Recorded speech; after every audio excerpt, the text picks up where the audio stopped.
Hello, Dave here with RadiationHealthRisks.com. Appreciate you stopping by.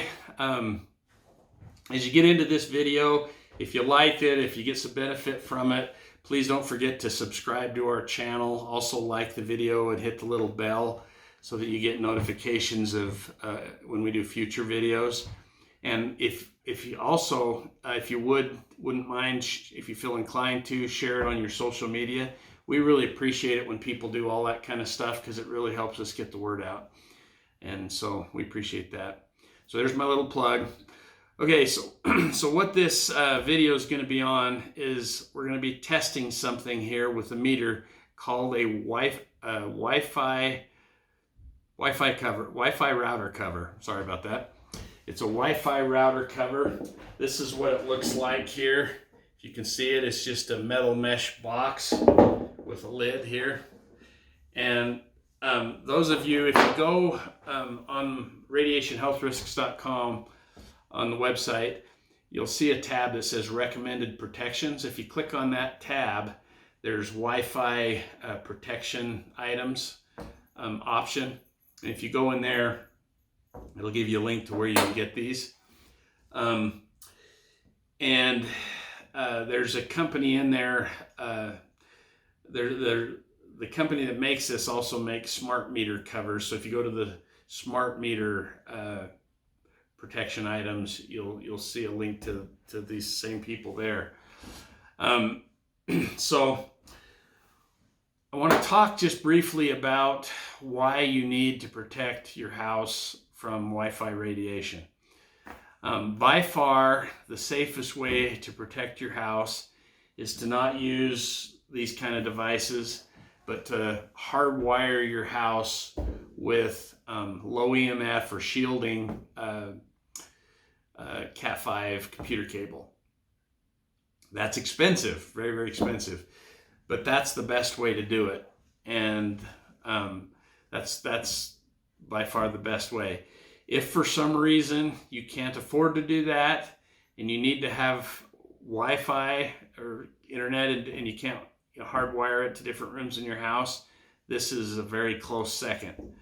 This is an amazing product. We have just a little 3-bedroom home here, and even with my Wi-Fi router in the Wi-Fi router cover, I'm still watching YouTube videos. I'm still anywhere in my house I have enough Wi-Fi. Every once in a while, I think when my signal itself is low, maybe too many neighbors are on or something, every once in a while, if I'm doing something heavy, I'm at the far end of the house, I might need to pull the lid off and turn just like that, and turn the antennas up completely, just so that I can finish what I'm doing. And then as soon as I'm done, I go back up and I put the lid back on. At least that way you can control when you're getting the Wi-Fi. But again, I may do that once every 2 months, most of the time for the things that I'm doing around the house. And as you know, I build websites. That's what I do for a living. Most of the time, I have it enclosed with the lid on, and I have plenty of Wi-Fi. So just FYI. So why do you want to protect yourself from Wi-Fi radiation? Well, if you go onto my website, there's if you go under the I think it's featured tab, you'll see scientific studies. There's a scientific studies page, and I have links to some of the hundreds. There's literally hundreds and hundreds. I don't link to all of them on that page, but there's literally hundreds and hundreds, multiple hundreds, peer-reviewed scientific studies on non-ionizing electromagnetic radiation, cell phone radiation, things running from about 1 gigahertz, sometimes even as low as like 800 gigahertz, all the way up to about 300 gigahertz non-ionizing radiation. It links that radiation. Those studies link it to things like cancer, crib death, DNA damage, especially in infants and fetuses, infertility. There's lots of scientific proof on that. when you're on the internet and you're looking around and you find some, depends on who is doing the article, depending on what information you're going to find, whether they believe in it. Or the most common thing I hear, I get comments on my YouTube videos, that's such baloney, that's non-ionizing. Non-ionizing radiation doesn't hurt you. And all I do is I give them a link right there to the scientific studies page on the website and say, go read that and then come back and tell me. Because you literally, there's just so many of those studies. And the 5G studies are starting to come out now, and 5G is a higher frequency. It's even worse. So anyway, when you have a Wi-Fi router in your house, it's like it's different than a cell phone. Cell phone, what makes a cell phone so dangerous is that you have it so close to you all the time. You can watch my other videos on how to protect yourself from that. But a Wi-Fi router, it's at least a cell phone, it's not full blast all the time.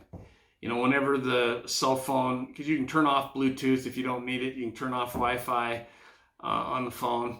And unless you're in a call, it only goes to full blast once in a while, like when the cell phone's looking for data or checking GPS coordinates and things like that, or you're in a call, sending or receiving. Other than that, the radiation is lower. A Wi-Fi router, it's always full blast all the time, blasting through your house. And so you want to protect yourself from that. Okay, so now we're going to do a test. So I've got the, first let's move this router out so you can see what what it reads. Now this is a high frequency analyzer. If you want one of these, I've got links on the recommended where you can get that too, just FYI. It's handy to have a meter because then you know what you're dealing with. You're not just guessing. But anyway, this is a directional meter, so it's a stronger signal when I point it right at the router. I really like that about this meter. But anyway, this will read up to 2,000 microwatts per meter squared. The US safety limit is 1,000 microwatts per meter squared. Most other countries, like in European countries, they're between 100 and 300 microwatts per meter squared for their safety limits. So the US has quite a high safety limit, and this will completely blow past that. We don't. There's an adapter I could get on this to read higher, but I don't have it. But anyway, so let's turn this on. Now when you see this thing go to a 1, like it is right there, that means that it's maxing out the meter. It's pegging the meter. It's doing more than 2,000 microwatts per meter squared. So let's see what's it doing right now. It's pegged it again. So hopefully you can see that. Okay, so that's what it reads. Now, if we take this and we put it inside here, fold those down just enough for the lid to be on. Put the lid on that baby. And what you'll notice, the noise went down. It's still making noise, but it's a lot quieter. And you can see it's around in the 300, 400, 500 range. It's significantly lower on the amount that it's putting out. And so typically these things block about 90 to 95% of the RF radiation that these emit. So by far the safest way, like I said, is to hardwire your house. That's by far the safest way, but that's also really, really expensive. This is a close second. If you hardwire your house, you can just turn off the Wi-Fi. You don't have to have any Wi-Fi. Okay, one other thing that's really nice about these, as I told you, I get Wi-Fi still throughout this little 3-bedroom home that I live in. But when I'm measuring the airspace, even if I point it at the direction of where I know the router is in the house, my house stays at around 3 microwatts per meter squared. So the only time I'm a little higher than that is if I'm in that room where the Wi-Fi router is kept, then it might be, you know, a couple hundred. You saw it was 300-400 from about 4 feet away. The further you get away, the lower it is. It dissipates with distance. So even with this, with the Wi-Fi router cover, you wouldn't want to put it right next to your desk. You'd want to have it a little ways away. But that's a huge, huge benefit, and it really definitely highly recommend if you can't afford to hardwire your house to get something like this Wi-Fi router cover. So I hope that was helpful. So again, don't forget to subscribe to the channel, and I appreciate you watching this video. Thanks. We'll talk to you in the next video.